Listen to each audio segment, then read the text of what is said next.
Papal Conclave is a meeting of the College of Cardinals convened to elect a new Bishop of Rome, also known as the Pope.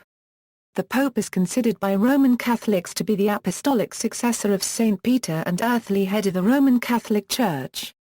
The conclave has been the procedure for choosing the Pope for more than half of the time the Church has been in existence, and is the oldest ongoing method for choosing the leader of an institution. A history of political interference in papal selection and consequently long vacancies between popes, culminating in the interregnum of 1268–1271, prompted Pope Gregory X to decree during the Second Council of Lyons in 1274 that the cardinal electors should be locked in seclusion conclave and not permitted to leave until a new Bishop of Rome had been elected. Conclaves are now held in the Sistine Chapel of the Apostolic Palace. Since the Apostolic Age, the Bishop of Rome, like other bishops, was chosen by the consensus of the clergy and laity of the diocese. The body of electors was more precisely defined when, in 1059, the College of Cardinals was designated the sole body of electors. Since then, other details of the process have developed. In 1970, Pope Paul VI limited the electors to cardinals under 80 years of age. The current procedures were established by Pope John Paul II in his Apostolic Constitution Universi Dominis Egregius as amended by motu proprios of Pope Benedict XVI dated 11 June 2007 and 25 February 2013. A two-thirds supermajority vote is required to elect the new pope, which also requires acceptance from the person elected. Historical development. The procedures relating to the election of the Pope have undergone almost 2 millennia of development. Procedures similar to the present system were introduced in 1274 with the promulgation of Operculum by Gregory X, based on the action of the magistrates of Viterbo during the interregnum of 1268–1271. Electorate. As the Christian communities became established, they started to elect bishops, chosen by the clergy and laity of the community with the assistance of the bishops of neighboring dioceses. Saint Cyprian says that Pope Cornelius was chosen Bishop of Rome by the decree of God and of his Church, by the testimony of nearly all the clergy, by the College of Aged Bishops, Sacerdotum, and of good men. As was true for bishops of other dioceses, the clergy of the Diocese of Rome was the electoral body for the Bishop of Rome. Instead of casting votes, the bishop was selected by general consensus or by acclamation. The candidate would then be submitted to the people for their general approval or disapproval. This lack of precision in the election procedures occasionally gave rise to rival popes or anti-popes. The right of the laity to refuse the person elected was abolished by a synod held in the Lateran in 769, but restored to Roman noblemen by Pope Nicholas I during a synod of Rome in 862. The Pope was also subjected to oaths of loyalty to the Holy Roman Emperor, whose task it was to provide security and public peace in Rome. A major change was introduced in 1059, when Pope Nicholas II decreed in a Nomine Domini that the cardinals were to elect a candidate, who would take office after receiving the assent of the clergy and laity. The cardinal bishops were to meet first and discuss the candidates before summoning the cardinal priests and cardinal deacons for the actual vote. The Second Council of the Lateran in 1139 removed the requirement that the assent of the lower clergy and the laity be obtained, while the Third Council of the Lateran in 1179 gave equal rights to the entire College of Cardinals when electing a new pope. Through much of the Middle Ages and Renaissance there were a small number of cardinals, down to as few as 7 under either Pope Alexander IV or Pope John XXI. Difficult travel further reduced the number arriving at the conclave. With a small electorate, an individual vote was significant, and was not easily shaken from familial or political lines. Conclaves could last months and even years. In addition to the decree in 1274 that the electors should be locked in seclusion, Gregory X also limited each cardinal elector to 2 servants, and rationed their food progressively on the 4th and 9th days should they fail to elect a new pope. The strict rules of the conclave were disliked by the cardinals and temporarily suspended by Pope Adrian V in 1276 before being formally revoked by John XXI's Licet Felicis Recaudationis later that same year, both of whom had intended to promulgate new constitution governing papal election but died before doing so. Lengthy elections resumed and continued to be the norm until 1294, when a Benedictine hermit was elected Pope. Celestine V. Celestine reinstated the strict conclave, but soon resigned the papacy. Long interregna occurred after the reinstatement of the conclave, in 1314 1316 during the Avignon papacy, where the original conclave were dispersed by besieging mercenaries and not reconvened until almost 2 years had passed. And in 1415 1417, as a result of the Western Schism. In 1587, Pope Sixtus V limited the maximum number of cardinals to 70, following the precedent of Moses, who was assisted by 70 elders in governing the children of Israel, 6 cardinal bishops, 50 cardinal priests, and 14 cardinal deacons. Beginning with Pope John XXII's attempts to broaden the representation of nations in the College of Cardinals, that number has increased.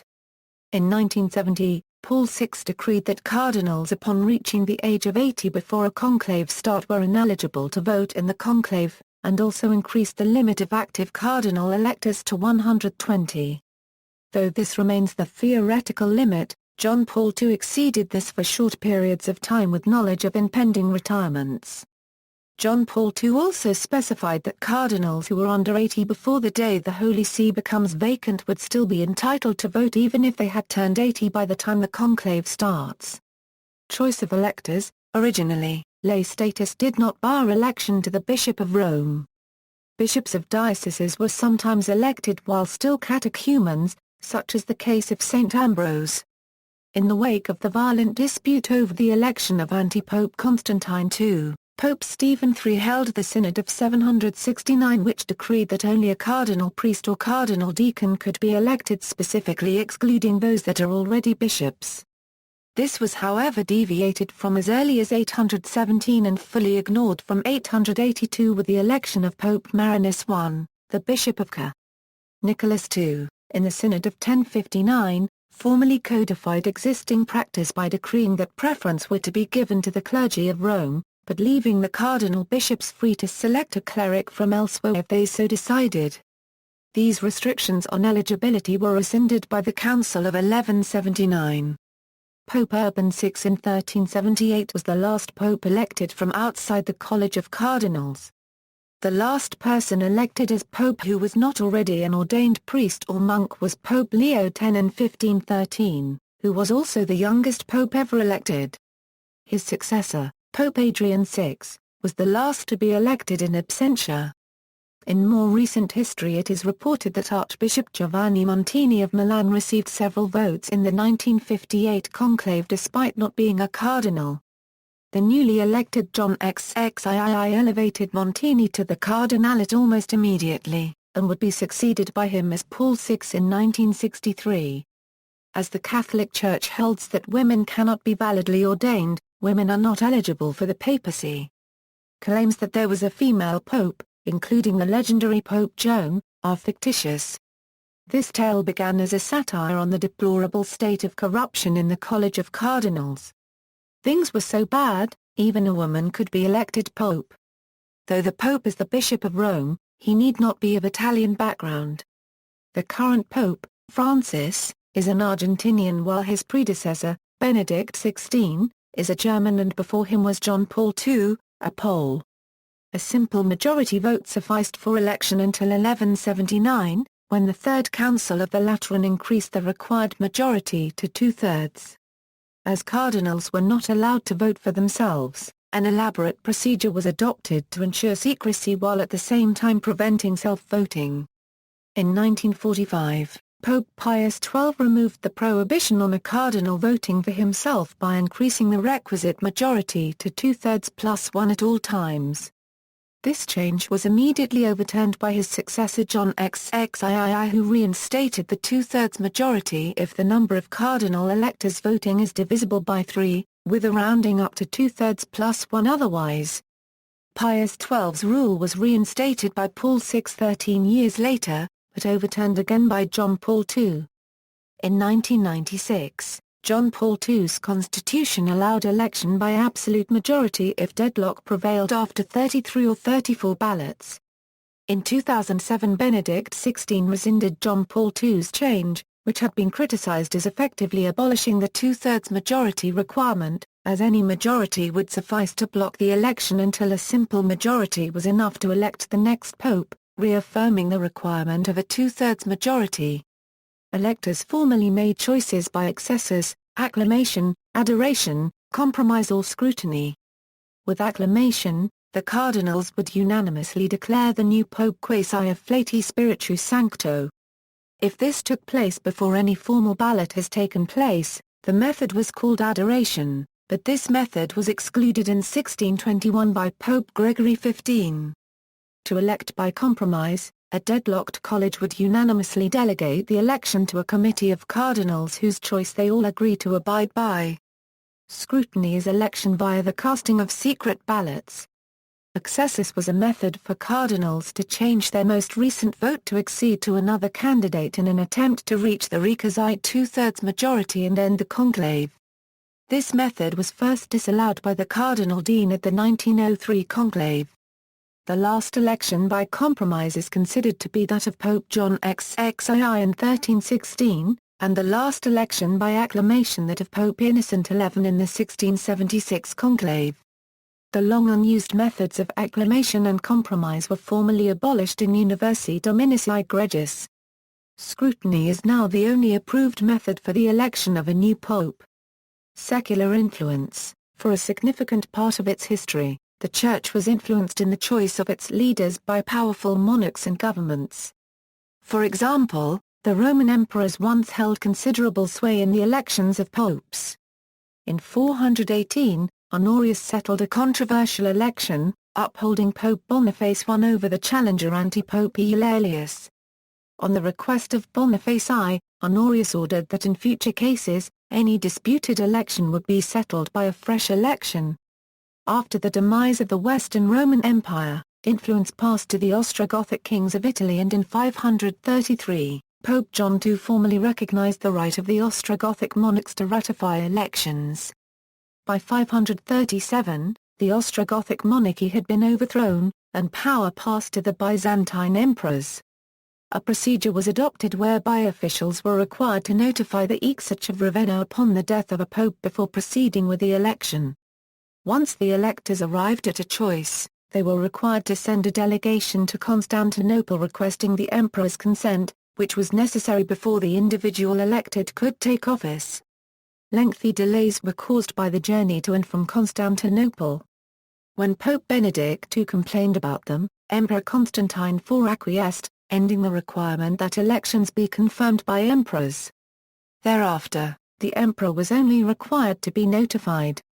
The last pope to notify the Byzantine emperors was Pope Zachary in 741. In the 9th century, the Holy Roman Empire came to exert control over the elections of popes. While Charlemagne and Louis the Pious did not interfere with the Church, Lothairi claimed that an election could only be conducted in the presence of imperial ambassadors. In 898, riots forced Pope John IX to recognize the superintendence of the Holy Roman Emperor. At the same time, the Roman nobility also continued to exert a great influence, especially during the 10th century period known as Saeculum Obscurum. In 1059, the same papal bull that restricted suffrage to the cardinals also recognized the authority of the Holy Roman Emperor, at the time Henry IV, but only as a concession made by the Pope, declaring that the Holy Roman Emperor had no authority to intervene in elections except where permitted to do so by papal agreements. Pope Gregory VII was the last to submit to the interference of the Holy Roman Emperors. The breach between him and the Holy Roman Empire caused by the investiture controversy led to the abolition of the emperor's role. In 1122, the Holy Roman Empire acceded to the Concordat of Worms, accepting the papal decision. From about 1600, certain Catholic monarchs claimed a jus exclusivae, that is a veto over papal elections, exercised through a crown cardinal. By an informal convention, each state claiming the veto was allowed to exercise the right once per conclave. Therefore, a crown cardinal did not announce the veto until the very last moment when the candidate in question seemed likely to get elected.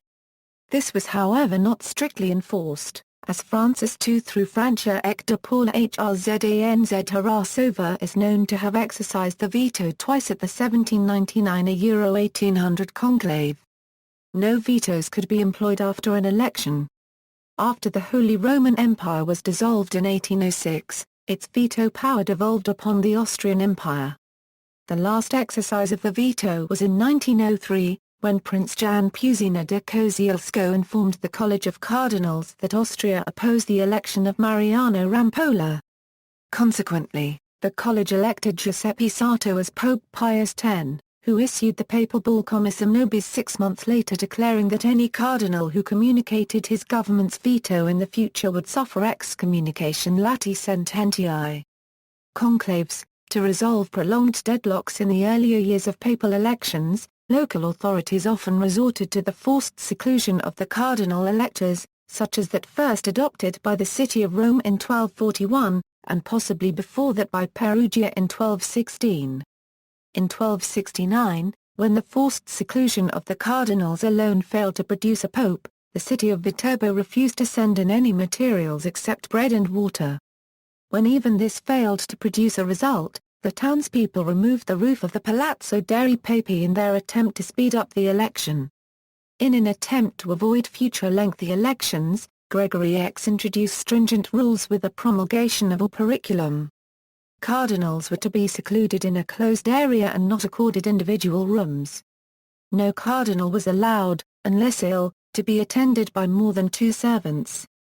Food was supplied through a window to avoid outside contact. After 3 days of the conclave, the cardinals were to receive only 1 dish a day. After another 5 days, they were to receive just bread and water.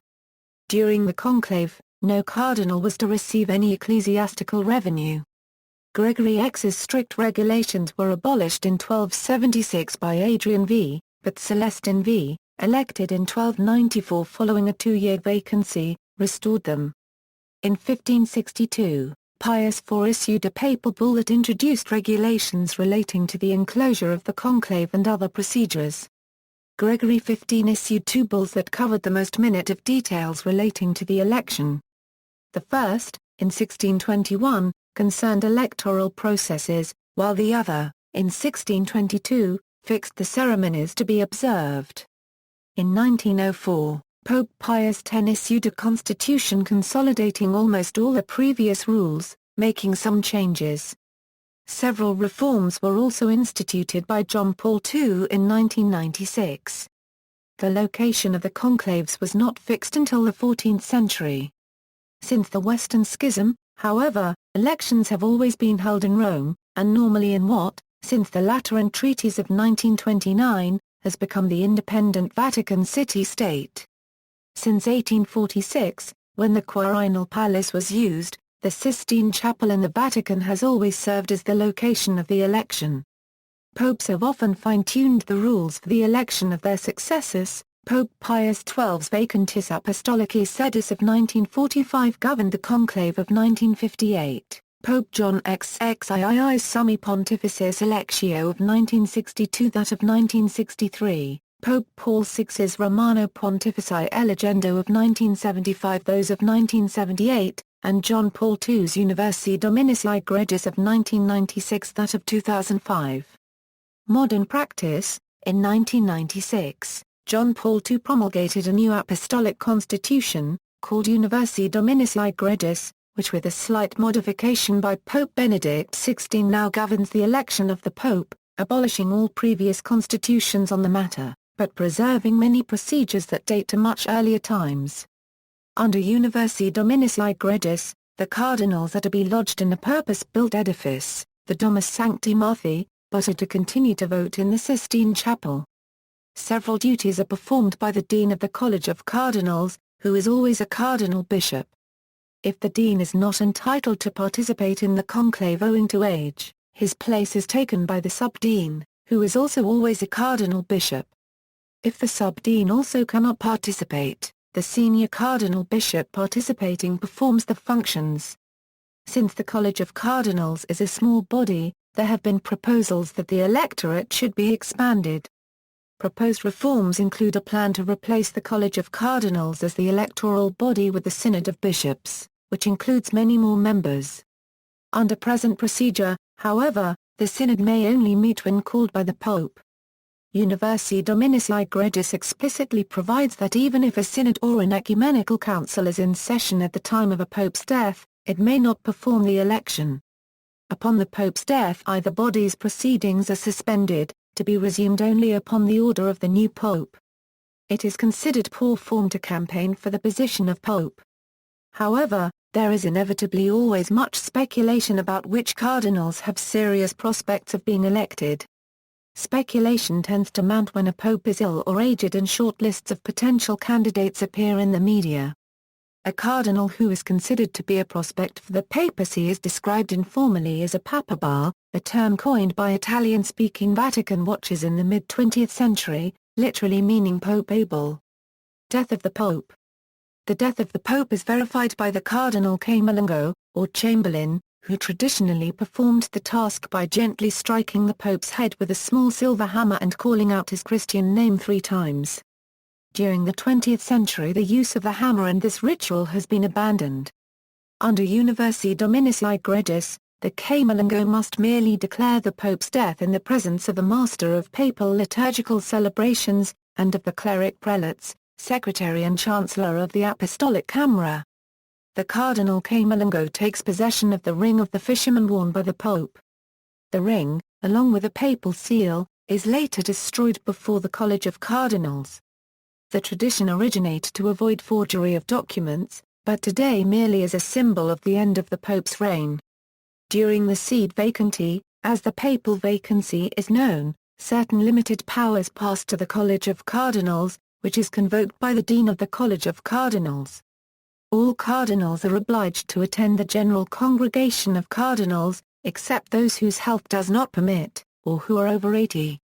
The particular congregation, which deals with the day-to-day matters of the Church, includes the Cardinal Camerlengo and the 3 cardinal assistants, 1 cardinal bishop, 1 cardinal priest and 1 cardinal deacon chosen by lot.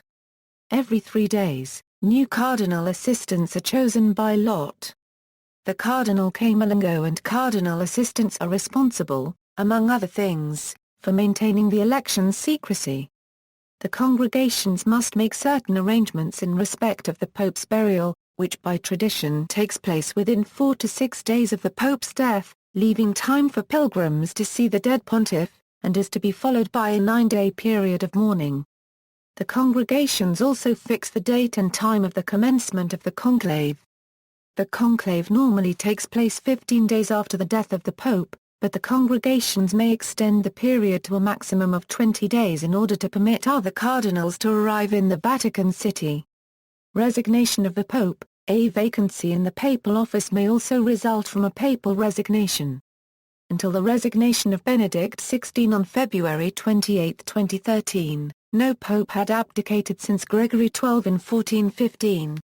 In his book The Light of the World, Benedict XVI had espoused the idea of abdication on health grounds which already had some theological respectability. Before the sealing of the Sistine Chapel, the cardinals hear 2 sermons before the election, one before actually entering the conclave, and one once they are settled in the Sistine Chapel. In both cases, the sermons are meant to lay out the current state of the Church, and to suggest the qualities necessary for a pope to possess in that specific time. The first preacher in the 2005 conclave was Fr. Raniero Cantalamessa, the preacher of the papal household and a member of the Capuchin Franciscan order, who spoke at one of the meetings of the cardinals held before the actual day when the conclave began. Cardinal Tommaso Angstrom Pidlake, a former professor at the Pontifical Oriental Institute and a non-voting member of the College of Cardinals, spoke just before the doors were finally closed for the conclave. On the morning of the day designated by the congregations of cardinals, the cardinal electors assemble in St. Peter's Basilica to celebrate the Eucharist. Then, they gather in the afternoon in the Pauline Chapel of the Palace of the Vatican, proceeding to the Sistine Chapel while singing the Litany of the Saints. The cardinals will also sing the Veni Creator Spiritus, then take an oath to observe the procedures set down by the Apostolic Constitutions. 2. If elected, defend the liberty of the Holy See. To maintain secrecy. And to disregard the instructions of secular authorities on voting. The Cardinal Dean reads the oath aloud in full. In order of precedence, the other cardinal electors repeat the oath, while touching the Gospels. The oath is as follows. Ego cardinalis, spondio, baveo, aciro. Sigmi Deus aderudat a haec sancta deri evangelia, curi manume tango. And I, Cardinal promise, vow and swear. Thus, may God help me in these holy Gospels which I touch with my hand. Expelling the outsiders, after all the cardinals present have taken the oath, the Master of the Papal liturgical celebrations orders all individuals other than the cardinals electors and conclave participants to leave the chapel. Traditionally, he stands at the door of the Sistine Chapel and calls out, extra omnes. He then closes the door. In modern practice, the Master of the Papal liturgical celebrations does not have to stand at the door of the Sistine Chapel. During the 2013 conclave, the Master Guido Marini stood in front of the altar and gave the command and only went to the chapel doors to close them after the outsiders had left. The Master himself may remain, as may one ecclesiastic designated by the congregations prior to the commencement of the election.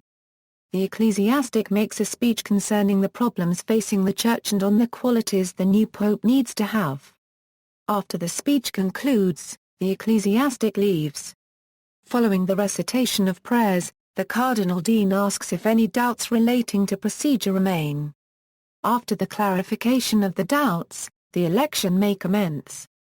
Cardinals who arrive after the conclave has begun are admitted nevertheless. An ill cardinal may leave the conclave and later be readmitted. A cardinal who leaves for any reason other than illness may not return to the conclave.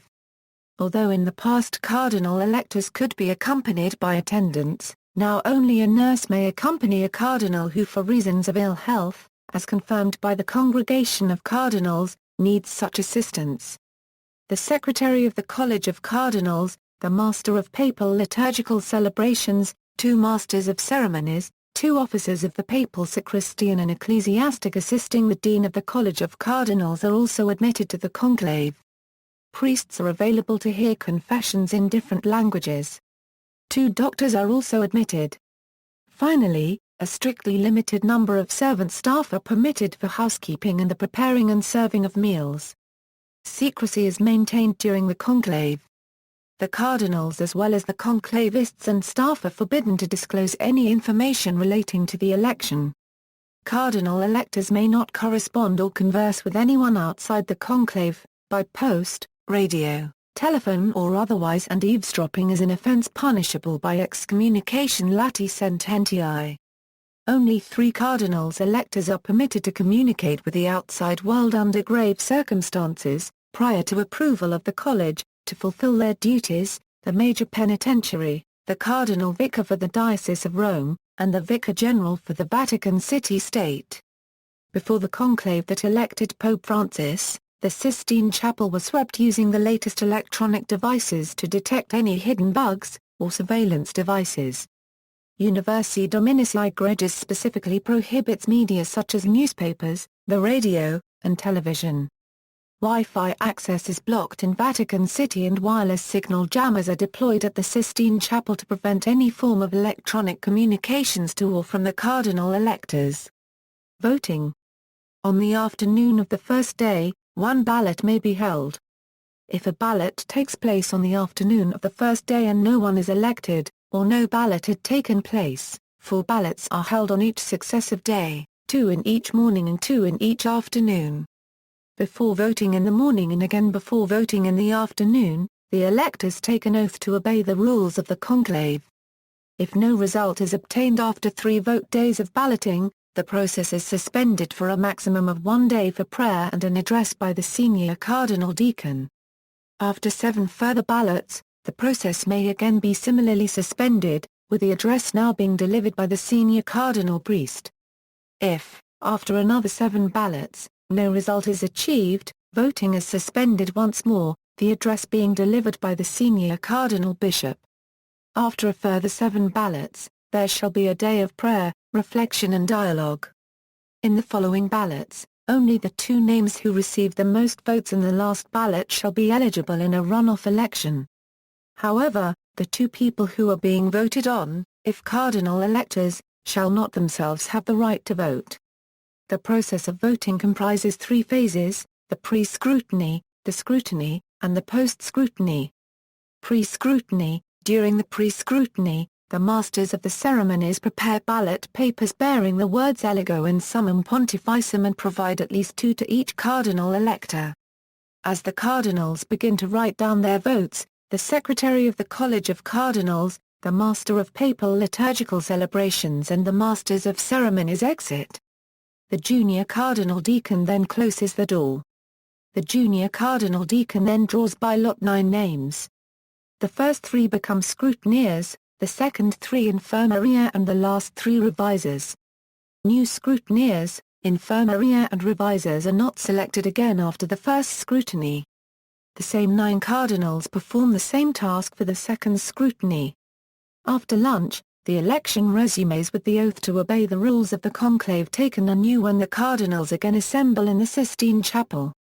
9 names are chosen for new scrutineers, infirmaria, and revisers. The third scrutiny then commences, and if necessary, a fourth immediately follows. No changes in these rules were made by Benedict XVI in 2007. These rules were followed, so far as is known, given the secrecy of a conclave, in electing Pope Francis in March 2013.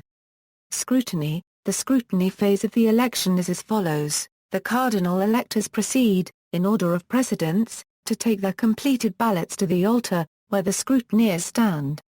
Before casting the ballot, each cardinal elector takes a Latin oath, which translates to, "I call as my witness Christ the Lord who will be my judge, that my vote is given to the one who before God I think should be elected." If any cardinal elector is in the chapel, but cannot proceed to the altar due to infirmity, the last scrutineer may go to him and take his ballot after the oath is recited. If any cardinal elector is by reason of infirmity confined to his room, the infirmaria go to their rooms with ballot papers and a box. Any such sick cardinals take the oath and then complete the ballot papers. When the infirmaria return to the chapel, the ballots are counted to ensure that their number matches with the number of ill cardinals. Thereafter, they are deposited in the appropriate receptacle. This oath is taken by all cardinals as they cast their ballots. If no one is chosen on the first scrutiny, then a second scrutiny immediately follows. A total of 4 scrutinies are taken each day, 2 in the morning and 2 in the afternoon. The oath when casting one's vote is therefore anonymous, since the name of the elector is no longer signed on the ballot with that of the candidate. This was the procedure prior to 1945. Above is a copy of the old 3-section semi-secret ballot, which was last used in the conclave of 1939. There was no oath taken when actually casting ballots, prior to 1621. Completely secret ballots were sometimes used prior to 1621, but these secret ballots had no oath taken when the vote was actually cast. At some conclaves prior to 1621, the cardinals verbally voted and sometimes stood in groups to facilitate counting the votes cast. The signature of the elector covered by a folded-over part of the ballot paper was added by Gregory XV in 1621, to prevent anyone from casting the deciding vote for himself. Cardinal Pole of England refused to cast the deciding vote for himself in 1549, but in 1492 Cardinal Borgia did cast the deciding vote for himself. Faced by the mortal challenge to the papacy emanating from Protestantism, and fearing schism due to several stormy conclaves in the late 16th and early 17th centuries, Gregory XV established this procedure to prevent any cardinal from casting the deciding vote for himself. Since 1945, a cardinal can again cast the deciding vote for himself, though the 2/3 majority rule has always been continued, except when John Paul II had modified that rule in 1996, with the 2/3 majority rule restored in 2007 by Benedict XVI. Prior to 1621, the only oath taken was that of obedience to the rules of the conclave in force at that time, when the cardinals entered the conclave and the doors were locked, and each morning and afternoon as they entered the Sistine Chapel to vote. Gregory XV added the additional oath, taken when each cardinal casts his ballot, to prevent cardinals wasting time in casting courtesy votes, and instead narrowing the number of realistic candidates for the papal throne to perhaps only 2 or 3. Speed in electing a pope was important, and that meant using an oath so as to get the cardinals down to the serious business of electing a new pope and narrowing the number of potentially electable candidates. The reforms of Gregory XV in 1621 and reaffirmed in 1622 created the written detailed step-by-step procedure used in choosing a pope. A procedure that was essentially the same as that which was used in 2013 to elect Pope Francis.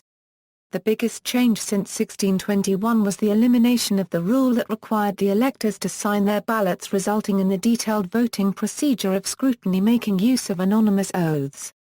This was perhaps the most significant change in the modern era.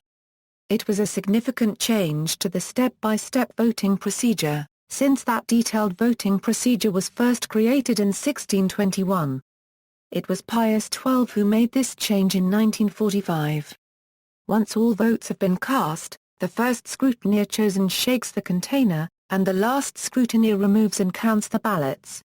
If the number of ballots does not correspond to the number of cardinal electors present, the ballots are burned, and read, and the vote is repeated. If, however, no irregularities are observed, the ballots may be opened and the votes counted. Each ballot is unfolded by the first scrutineer. All 3 scrutineers separately write down the name indicated on the ballot. The last of the scrutineers reads the name aloud. Once all of the ballots have been opened, the final post-scrutiny phase begins. Post-scrutiny. The scrutineers add up all of the votes, and the revisers check the ballots and the names on the scrutineers' lists to ensure that no error was made. The ballots are then all burned by the scrutineers with the assistance of the Secretary of the College and the Masters of Ceremonies. If the first scrutiny held in any given morning or afternoon does not result in an election, the cardinals proceed to the next scrutiny immediately. The papers from both scrutinies are then burned together at the end of the second scrutiny. Fumata nera and fumata bianca, the color of the smoke indicates the results to the people assembled in St. Peter's Square. Dark smoke indicates that the ballot did not result in an election, while white smoke announces that a new pope was chosen. Originally, in the event a pope was not elected, damp straw was added to the fire to create dark smoke. In the event a new pope was elected, the ballots were burned alone, creating white smoke. Prior to 1945, the sealing wax on the complex-type ballots illustrated above had the effect of making the smoke from burning the ballots either black or white, depending on whether or not damp straw was added. This explains the confusion over the color of the smoke in the 1958 Papal Conclave, caused by the lack of sealing wax on the ballots. The Siri thesis was based on the confusion over the smoke color on the first day of that conclave. Since 1963, chemicals have been added to the burning process, and beginning in 2005, bells ring after a successful election to augment the white smoke. During the 2013 conclave, the Vatican disclosed the chemicals used to color the smoke: fumata nera, potassium perchlorate, anthracene, sulfur. Fumata bianca, potassium chlorate, lactose/milk sugar, colophony/pine rosin. Acceptance and proclamation. Once the election concludes, the Cardinal Dean summons the Secretary of the College of Cardinals and the Master of Papal Liturgical Celebrations into the hall. The Cardinal Dean then asks the Pope-elect if he assents to the election, saying in Latin, "Acceptas electionem de te canonis factum in summum pontificem." There is no requirement that the Pope-elect do so, and he is free to respond non accepto. In practice, any cardinal who intends not to accept will explicitly state this before he receives a sufficient number of votes to become pope, as Giovanni Colombo did in October 1978. If he accepts, and is already a bishop, he immediately takes office. If he is not a bishop, however, he must be first consecrated as one before he can assume office. If a priest is elected, the Cardinal Dean consecrates him bishop. If a layman is elected, then the Cardinal Dean first ordains him deacon, then priest, and only then consecrates him as bishop. Only after becoming a bishop does the Pope-elect take office. These functions of the dean are assumed, if necessary, by the subdean, and if the subdean is also impeded, they are assumed by the senior cardinal bishop in attendance. In 2005 the dean himself Joseph Cardinal Ratzinger was elected pope. In 2013, the dean and subdean were not in attendance, and these functions were assumed by Cardinal Giovanni Battista Re. Since 533, the new pope has also decided on his regnal name. Pope John II was the first to adopt a new papal name. He felt that his original name, Mercurius, was inappropriate, as it was also the name of a Roman god. In most cases, even if such considerations are absent, popes tend to choose new papal names. The last pope to reign under his baptismal name was Pope Marcellus II. After the newly elected pope accepts his election, the cardinal dean asks him about his papal name, saying in Latin, "Quo nomen vis vocari?" After the papal name is chosen, the officials are readmitted to the conclave, and the Master of Pontifical Liturgical Ceremonies writes a document recording the acceptance and the new name of the pope. In the past, when the cardinals were voting during the conclave, they sat on canopied thrones symbolizing the cardinals' collective governance of the Church during the period of sede vacante. Upon the acceptance by the new pope of his election, they would each pull a cord and lower all the canopies above their respective thrones, signifying an end to the period of collective governance, and only the newly elected pope's canopy remained unlowered. The last time canopied thrones were used was during the 1963 conclave. Beginning with the 1978 August conclave, canopied thrones were no longer used due to the lack of space resulting from an increase in the number of cardinal electors. At the end of the conclave, the new pope, if he so chose, would give his cardinalatial zucchetto or skull cap to the secretary of the conclave, indicating the secretary would be made cardinal at the next consistory to create cardinals. Prior to the 2013 conclave, this tradition was last followed at the 1958 conclave by the newly elected Pope John XXIII, who bestowed his cardinal's skull cap on Alberto di Giorgio and created him a cardinal at the consistory on December of that year.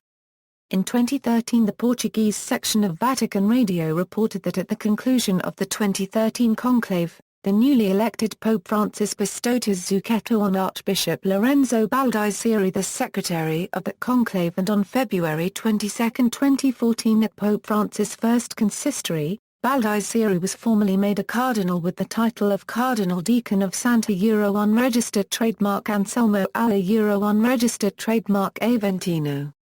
Later, the new pope goes to the Room of Tears, a small red room next to the Sistine Chapel.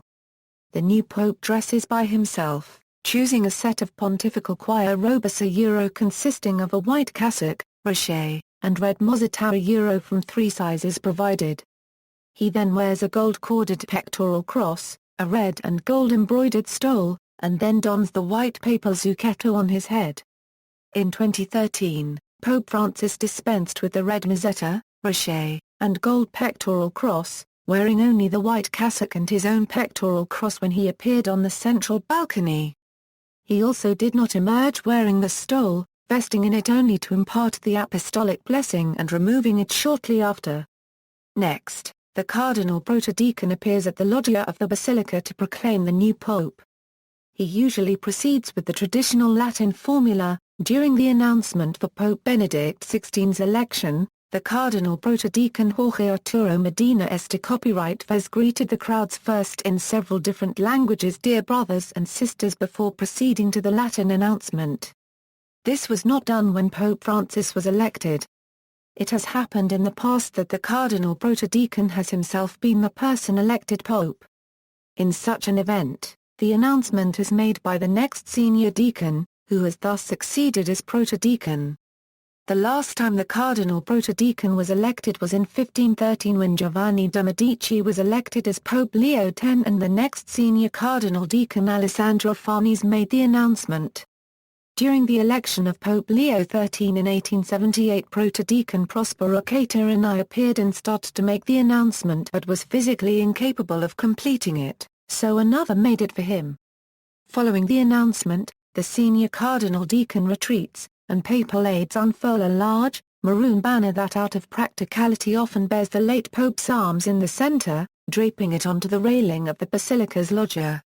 During Pope Francis' announcement, there was no image of his predecessor's arms, and during Pope Pius XI's first appearance following his election at the 1922 conclave, the banner showed the arms of Pope Pius IX instead of the arms of his immediate predecessor Pope Benedict XV. The new pope then emerges onto the balcony to the adulation of the crowd, while a brass band in the forecourt below plays the pontifical anthem. He then imparts the Urbi et Orbi blessing. The Pope may on this occasion choose to give the shorter episcopal blessing as his first apostolic blessing instead of the traditional Urbi et Orbi blessing. This happened most recently with Pope Paul VI after his election at the 1963 conclave, beginning with Pope John Paul II. The last three popes elected, including Pope Francis, have chosen to address the crowds first before imparting the Urbi et Orbi blessing. Also, at Pope Francis' first appearance, he led the faithful first in prayers for his predecessor and asked them for prayers for himself before imparting the Urbi et Orbi blessing. Formally, the Pope would later be crowned by the triregnum or triple tiara at the papal coronation. All popes since John Paul I have refused an elaborate coronation, choosing instead to have a simpler papal inauguration ceremony. Historical voting patterns. The newly elected pope often contrasts dramatically with his predecessor, a tendency expressed by the Italian saying after a fat pope, a lean pope. Past cardinals have often voted for someone radically different from the pope who appointed them. The controversial one-time populist-turned-conservative, long-lived Pope Pius IX was succeeded by the aristocratic and diplomatic Pope Leo XIII. He in turn was succeeded by the lower-class, bluntly outspoken Pope Pius X. Pius X's rugged ultra-conservatism contrasted with the low-key moderatism of Pope Benedict XV, which again contrasted with the former librarian and mountain climber Pope Pius XI, who led Roman Catholicism with an authoritarianism more akin to Pius X, who also shared his temperament. Pius XI was succeeded in 1939 by his Secretary of State, the aristocratic ultra-insider Curialist Pope Pius XII. Pius XII was seen as one of the great thinkers to assume the papacy in the 20th century and was also the ultimate insider. His grandfather, father, cousin and brother have been Vatican high-ranking officials. Pius was succeeded by the lower-class, elderly, popular, and informal Pope John XXIII. The contrast between the diffident, intellectual and distant Pius XII and the humbly in his own words ordinary good Pope John was dramatic, with none more surprised at the election than Pope John himself. He reportedly already had his return rail ticket in his pocket when he was elected. John proved to be a radical break with the two previous popes, and indeed with most of the popes of the 20th century. After a short but dramatic pontificate during which he convoked the Second Vatican Council, John XXII was replaced by the widely expected Giovanni Battista Montini, who many believed would have been elected in 1958 had he been a cardinal then. Pope Paul VI was a Curialist like Pius XII, whom he had worked with in the Curia during the 1930s and 1940s. Paul VI himself was briefly succeeded by non-Curialist Pope John Paul I, who in turn was succeeded by Karol Wojtyła as Pope John Paul II. Wojtyła, the first non-Italian since 1523, spoke many languages and was originally from the Eastern Bloc, an important consideration given contemporary Cold War politics and the Church's repression there. After a relatively long reign, he was succeeded in 2005 by the German prefect of the Congregation for the Doctrine of the Faith and Cardinal Dean, Joseph Ratzinger, as Pope Benedict XVI. A more reserved and conservative pontiff than his predecessor, he reigned until his resignation in 2013, when he was succeeded by the simpler and less formal Argentinian Cardinal Archbishop of Buenos Aires Jorge Bergoglio as Pope Francis. See also: Conclave capitulation, elective monarchy, index of Vatican City-related articles, list of papal elections, papal appointment, footnotes. Direct citations. References. External links: Conclave infographic, Papal elections and conclaves by century, Notes on Papal Elections and Conclaves from 1073, Conclave Bibliography, a detailed examination of the voting procedure by Bruce Schneer, The Political Science of Papal Elections, Italian documentary on YouTube, The Conclave in History, Part 1 of 3, The Conclave in History, Part 2 of 3, The Conclave in History, Part 3 of 3.